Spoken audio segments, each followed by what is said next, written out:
উনি তো আমাদের প্রধানমন্ত্রী, আমাদের দেশের সবথেকে গুরুত্বপূর্ণ একজন ব্যক্তি। এরকম একটা পজিশন যিনি হোল্ড করেন, তাকে নিয়ে আসলে এরকম কথা বলতেও আমার আসলে খারাপ লাগছে। কারণ তিনি কতটুকু বিচক্ষণ, বা তার আসলে মেধা বা তার দূরদর্শিতা আসলে কতটুকু, তার বক্তব্য যখন তিনি মুখ খোলেন, যে স্ক্রিপ্ট ছাড়া যখন মুখ খোলেন, সেটা প্রকাশ পায়।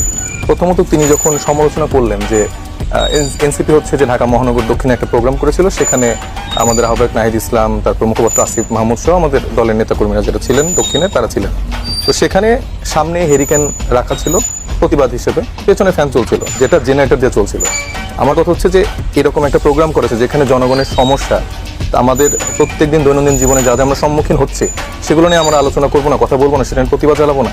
তো সেইটাকে তিনি ডিফেন্ড করছে যে পেছনে ফ্যান রেখে সামনে হেরিকেন। তো ওনার বিচক্ষণতার জায়গা, কথাবার্তা শুনলে আসলে বোঝা যায় উনি যেরকম তার রাজনৈতিক কি বলে মুখপাত্র কিছু কিছু মানুষকে নিযুক্ত করেছেন না, রাশেদ খান বা এরকম যারা লোক, দলীয় চাটুকার, আপনি দেখবেন তারা যতক্ষণ কথা বলে দলের ব্যাপারে, দলের কর্মকাণ্ডের ব্যাপারে থেকে সারাক্ষণ মানে নেগেটিভ কথাবার্তা তাদের থেকে বেশি আসে, যেগুলোর কোনো ভিত্তি নাই, যেগুলোর কোনো ডেটা নাই, এই টাইপের কথাবার্তা বলে তারা সময়টা ক্ষেপণ করে।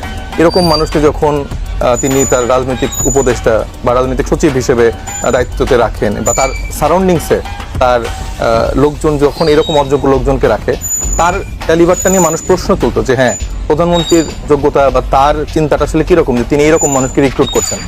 আমাদের প্রেসিডেন্ট জিয়াউর রহমান সাহেবকে নিয়ে কিন্তু সবাই অনেক প্রশংসা করে, আমরা যদিও দেখার সৌভাগ্য হয়নি, কিন্তু আমরা ইতিহাস থেকে যা শুনেছি, পড়েছি, বা আমাদের বাপ দাদার থেকে যা জেনেছি, উনি কিন্তু রিক্রুট করার ক্ষেত্রে খুব বেছে বেছে ক্যালিবারওয়ালা লোকজন তার আশেপাশে রেখেছেন। এবং বেগম খালেদা জিয়ার মন্ত্রিসভাও যদি আপনারা পর্যালোচনা করেন, সেখানেও দেখবেন অনেক যোগ্য লোক, যাদের আসলে দেশ চালানোর একটা সুন্দর একটা দক্ষতা জায়গা আছে। কিন্তু তারেক রহমান সাহেবের ক্ষেত্রে আসার পরে আমরা দেখতে পেলাম যে কিছু ইউকে নির্ভর লোক, যারা হয়তো বা ইউকেতে ছিলেন, তার সাথে কিছুটা মেলামেশা ছিলেন, অথবা তার দীর্ঘদিনের বন্ধু ছিলেন, তাকে এলজিআরডি প্রতিমন্ত্রী বা এরকম কিছু কিছু জায়গা দেওয়া হচ্ছে, যেগুলো কিন্তু সামগ্রিকভাবে তাকে বিব্রত করছে।